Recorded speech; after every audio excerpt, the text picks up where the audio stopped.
My name is Charlotte Miller. I am 42 years old, and I teach English at a high school in Asheville, North Carolina. For 20 years, I believed my life was ordinary, built on routines, quiet dinners, and a marriage I thought was steady. I used to think betrayal came from strangers or distant friends, never from the person who promised to stand beside you. That illusion ended one night when my husband's phone lit up on the nightstand. I did not go searching. I did not need to. The words appeared like a knife pressed against my skin.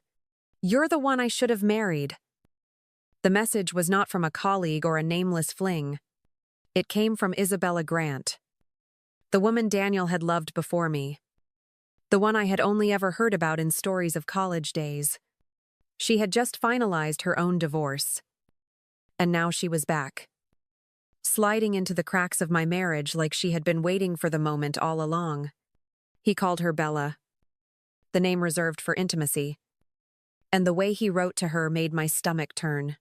My husband, Daniel Miller, is 45 and a vice president at one of the largest real estate firms in the state. To the outside world, he is polished, successful, the kind of man who shakes hands at charity galas and talks about community growth. To me, in that moment, he became a stranger. Reading those words, I understood something with bone-deep clarity. This was not a fleeting distraction. Bella had a plan. A woman fresh from divorce, deep in debt, circling back to a man with money, power, and history. And Daniel was too blind, or too willing, to see that she was not returning for love. That was the moment the ground shifted. I could have confronted him then, shouted, demanded, broken everything in one night. Instead, I stayed quiet, because silence, in the right hands, is sharper than rage. He believed he had rediscovered the love of his youth. What he did not know was that he had just awakened a part of me that would never forgive, and never let him win. The next morning, I woke up with a resolve I had never felt before. The message on Daniel's phone was burned into my mind, and the name Isabella Grant echoed with every breath. I knew of her only through fragments, stories Daniel used to tell in the early years of our marriage, about a college romance that had fizzled before graduation. He spoke of her with a kind of distant nostalgia, as if she belonged to a time before responsibility. I never thought I would have reason to look at her twice. Now she was not a memory. She was a threat. I began where anyone would. Public records. Divorce filings in Buncombe County were easy enough to search, and Isabella's name was there in black and white. Her divorce had been finalized only 3 months earlier. Her ex-husband, a tech consultant from Charlotte, had accused her of draining accounts and hiding purchases. The documents told a story of overspending, luxury goods, and unpaid debts. The settlement left her with almost nothing but her maiden name. That was the woman texting my husband in the dark. From there, I followed the trail she left for anyone willing to look. Social media told me more than she could ever admit in person. Her Instagram was filled with photos of wine glasses on marble counters, hotel lobbies with designer rugs, and selfies in cars that were clearly rentals. The captions carried the air of someone desperate to project stability. The comments were filled with half-hearted encouragement from acquaintances who probably suspected the truth. To the trained eye, the gaps between the images spoke louder than the images themselves. This was a woman who had lost her foundation and was clawing for a new one. I drove past the address listed on her divorce papers. It was a condo complex, just outside downtown Asheville. The kind of building marketed as luxury, but already fraying at the edges. The blinds in her unit were half drawn, a stack of unopened mail collecting on the small balcony. There was no car in the lot with her name on it. It looked less like a home and more like a holding cell, a temporary stop for someone planning a bigger move. The picture became clear. Bella was not drifting back into Daniel's life by accident. She was circling with intent. A woman stripped of her wealth, hungry for stability, reconnecting with a man who had climbed into influence and money through real estate. Daniel's position as vice president at his firm gave him access to contracts, to land deals, to wealth she could never build on her own. I could see the shape of her plan before she had even set it in motion. And Daniel, blinded by old affection and the thrill of being wanted, was too eager to welcome her back. I told myself then that watching from the sidelines would not be enough. If Isabella wanted to rebuild her life on the ruins of mine, I would need to know every corner of her weakness. Debt leaves a trail. And so does desperation. I would follow both until they led me to the opening I needed. I knew from the beginning that Isabella's return was not built on affection. It was built on money. That meant the first step in my plan had to be following the financial trail. Daniel prided himself on being careful with appearances. But I knew he was careless when it came to hiding the details from me. For years I had handled the household accounts, and I could spot a new pattern faster than he realized. I reached out to the only person I trusted, Elaine Carter. Elaine was a seasoned attorney, a woman who had mentored me long before my marriage began to crumble. She had a way of finding what others tried to bury. I explained what I had seen. The late-night messages, the sudden secrecy, and the name Isabella Grant resurfacing like a ghost from another life. Elaine listened without judgment, then quietly said she would pull what records she could. When she called me back, the truth was sharper than I expected. Daniel had signed as guarantor for a loan Isabella had taken only weeks earlier. $120,000. Disguised as capital for her so-called interior design business. Elaine forwarded the paperwork, and I saw Daniel's signature at the bottom, bold and certain, as if he were signing away not only our finances but also the respect I had left for him. It was not hard to dig deeper. A contact of Elaine's at the bank slipped me copies of the transaction logs.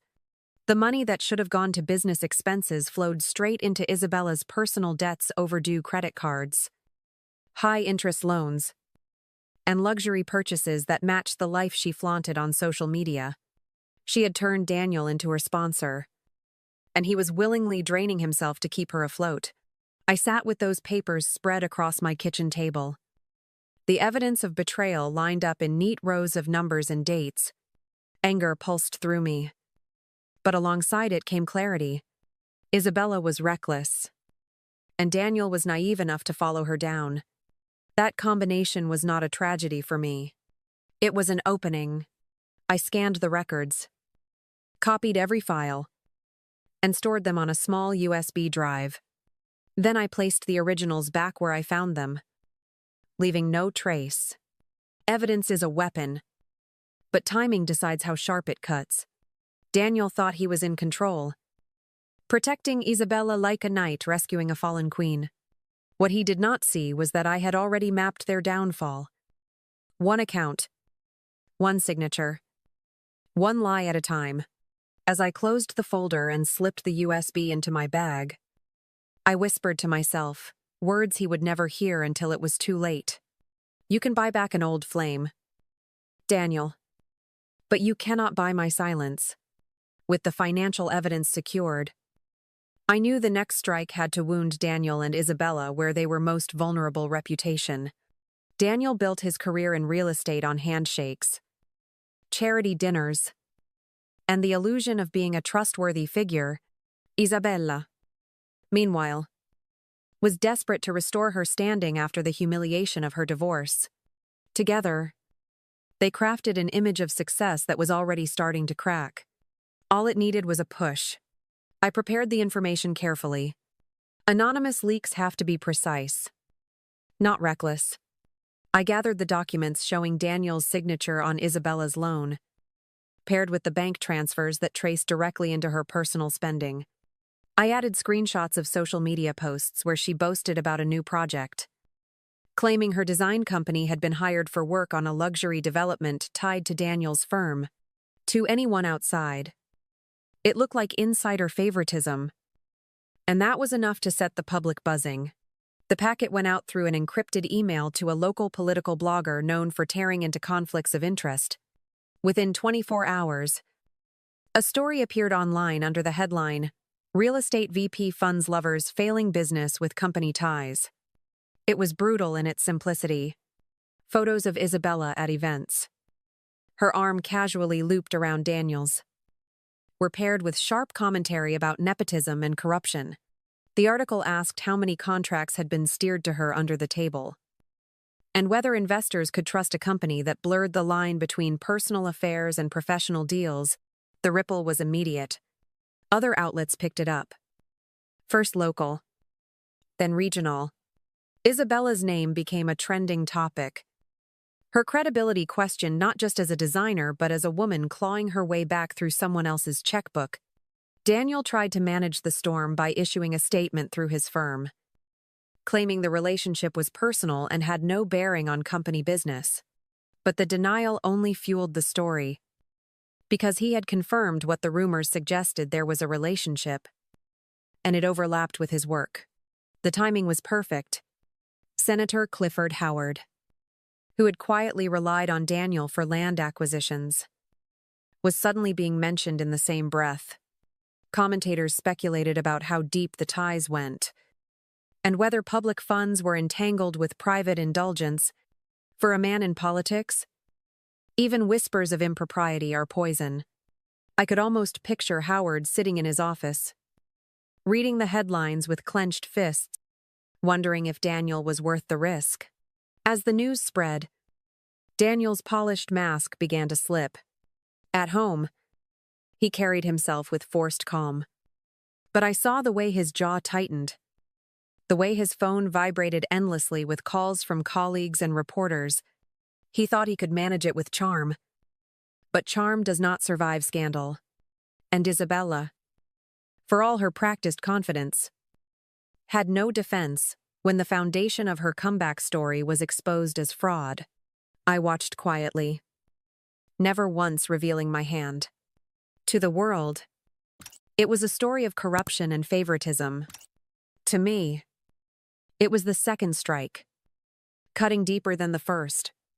Public image is fragile, and once cracked, it never fully heals. The storm outside our home had already broken across the city, but the real confrontation came in the quiet of our kitchen. Daniel walked in late, his tie loose, his shoulders tense from the weight of reporters and phone calls. I was waiting, calm, with a mug of coffee untouched in front of me. He did not sit. He paced, like a man cornered. And then he turned to me with eyes that no longer bothered to hide contempt.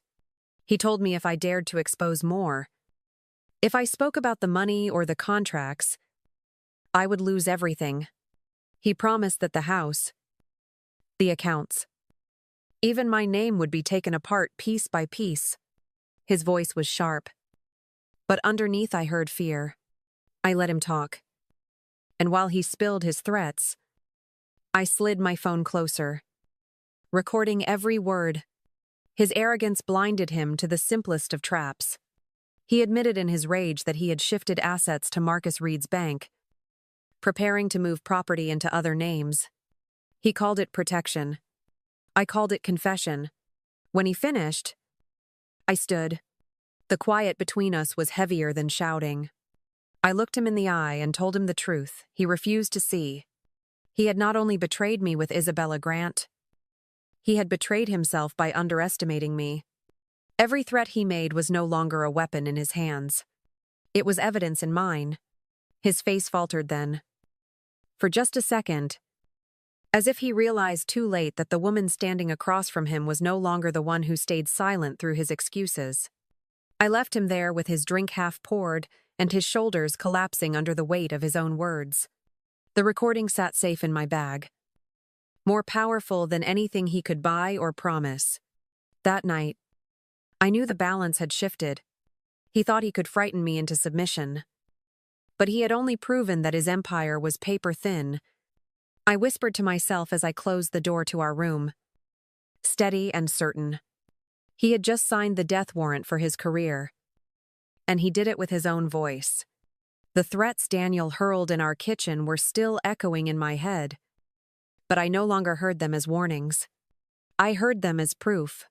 With the recordings in hand and the financial records secured, the next strike would not only target him and Isabella, it would reach higher, into the network of power that had protected him for years. Senator Clifford Howard had built his reputation on family values and clean governance. But behind closed doors, he relied on Daniel to push through questionable land deals. That link was my key. I prepared the package with the precision of someone writing a lesson plan. Every detail organized and undeniable. I included the loan documents showing Daniel's guarantee for Isabella Grant, the bank transfers that fed her debts, and the recording of his voice naming Marcus Reed's bank as his hiding place. Most damning of all was a clip where Daniel bragged that Senator Howard would shield him, no matter the cost. Those words, spoken in arrogance, were now sharpened into a weapon. I did not deliver the evidence to local outlets this time. Local reporters had already covered the scandal of Isabella's contracts, and Daniel had managed to spin it as a personal mistake. For this strike, I went national. A contact Elaine had in Washington knew a journalist hungry for political corruption stories. I sent the files under the promise of anonymity. Within days, the headline was everywhere: Senator's ally tied to secret loans and hidden assets. The article was devastating. It did not focus on the affair. It focused on the money, the contracts, and the political implications. It laid out how Daniel, a vice president in real estate, funneled money to his lover while using Marcus Reed's bank to conceal assets. It tied every detail back to Senator Howard, suggesting that land purchases for public projects may have been tainted by private indulgences. The story landed like a hammer in the middle of an election cycle. The fallout was immediate. News cameras appeared outside Howard's office, demanding answers. Analysts speculated on television about whether the senator had known and if federal investigators would follow the trail. Investors began pulling away from Daniel's firm, spooked by the possibility of subpoenas. Inside our house, Daniel's phone rang without pause, the mask of control slipping as panic finally surfaced in his eyes. For years, Daniel had believed his strength came from the allies he kept, the men in suits who shook his hand and promised protection. But politics is never built on loyalty. It is built on survival. And the moment Daniel's name became toxic, Senator Howard did what all politicians do. He distanced himself, announcing he would not seek another term and condemning corruption in the ranks of his supporters. Daniel was left exposed, abandoned by the very shield he trusted most. I watched the coverage alone in the living room. The glow of the television lighting, the documents still spread across my table. Each headline confirmed what I already knew. Power built on deception collapses the fastest, and this was only the beginning of his fall. When the political story broke wide open, Isabella Grant could no longer hide behind charm or the shadow of Daniel's influence. Reporters dug deeper, and what they uncovered was not the glamorous designer she pretended to be, but a woman buried under debt and deceit. Court filings surfaced showing unpaid judgments from her divorce, along with credit card balances that dwarfed her modest business income. The money Daniel funneled into her accounts was no longer painted as romance. It was exposed as fraud. Her contracts collapsed almost overnight. Developers who had once invited her to meetings withdrew their offers, fearing the association would taint their projects. Clients she had boasted about online denied ever working with her, leaving her image shredded in public view. Each headline repeated the same theme. Isabella was no victim of circumstance. She was a liability, and no amount of curated photographs could repair what had been revealed. I saw her only once during that storm. The courthouse hallway was crowded with attorneys and clerks when she appeared, pale and shaken, clutching documents to her chest, like they might shield her from the whispers that followed. Our eyes met for the briefest moment. She tried to hold her head high, but her shoulders betrayed her, bent under the weight of humiliation. Later that day, we stood on opposite sides of a civil hearing. She avoided my gaze. But I spoke anyway, steady and unflinching. I told her she was never the love Daniel imagined. She was a debt he could not afford. The words were simple, but I watched them land with finality. She did not argue. She had nothing left to stand on. By the end of that week, Isabella was finished. The woman who had tried to build her comeback on the ruins of my marriage was now bankrupt in every sense financially, professionally, and socially. By the time Isabella Grant's name was dragged through every headline, Daniel Miller's world was already shaking apart. The financial evidence, the recordings, and the political scandal had left him exposed. But the final collapse came faster than even I expected. Federal investigators opened an inquiry into his dealings with Marcus Reed's bank, freezing assets and demanding records. For a man who lived on appearances, nothing was more devastating than watching his empire locked behind doors he no longer controlled. I saw the change in him not in public, but in private. The man who once walked through our home with confidence now moved like a shadow. His suit jackets hung looser. His voice cracked when he answered the phone, and his hands trembled when he poured a drink. He came to me one evening, not as the arrogant executive I had known, but as a desperate man begging for a lifeline. He said if I stayed quiet, if I refused to cooperate with investigators, we could still salvage a piece of our life. His words were thick with panic, his eyes pleading for the comfort he had long since destroyed. I listened, but I felt no temptation to bend.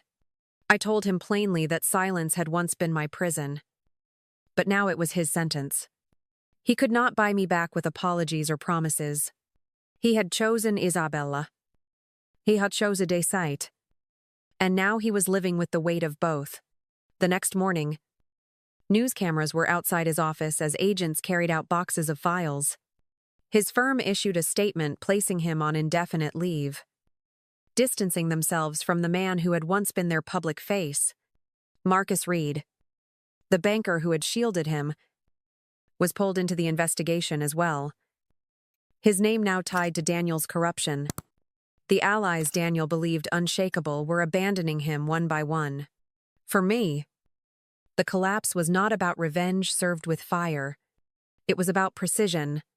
He was undone not by my anger, but by his own arrogance, sharpened into evidence he could never outrun. Watching him fall was not a moment of triumph shouted to the world. It was a quiet confirmation that justice, when planned carefully, never misses its mark. In the end, the pieces fell exactly as I knew they would. Isabella Grant vanished from the city, leaving behind nothing but unpaid bills and whispers of the empire she thought she could build. Her debts consumed her reputation until there was no place left for her to stand. Daniel Miller faced the charges alone, his accounts frozen, his title stripped, and his name reduced to a cautionary tale played out on evening news broadcasts. Marcus Reed lost his chair at the bank when investigators traced the web of hidden assets back to his desk, and Senator Clifford Howard stepped down quietly. His long career ended by the stench of association. No one escaped untouched. Every player who believed they could twist the system to their advantage had been forced into the open, their masks torn away by the same evidence they once thought invisible. I did not need to shout my victory or wave a banner over their ruins. I only needed to walk away, knowing the truth had done its work. The courthouse steps were crowded with cameras the day Daniel entered his plea. I stood in the distance, unseen, watching as he lowered his head and refused to meet a single lens. There was no fire left in him, no arrogance, only the quiet realization that his downfall had been inevitable. I turned before the verdict was read. Justice had already arrived, and I had no interest in savoring what remained of his humiliation. Some endings are not loud. They are surgical, cutting clean and final. For me, The closure was not in his punishment, but in the freedom that followed. The story that began with betrayal ended with precision, and no one who betrayed me walked away unscathed. If this story struck a chord with you, don't let it end here. Subscribe to Revenge Ties, where betrayal never hides and every mask is torn away. Share this video with someone who knows the sting of deceit, and join a community that believes no traitor should ever walk free.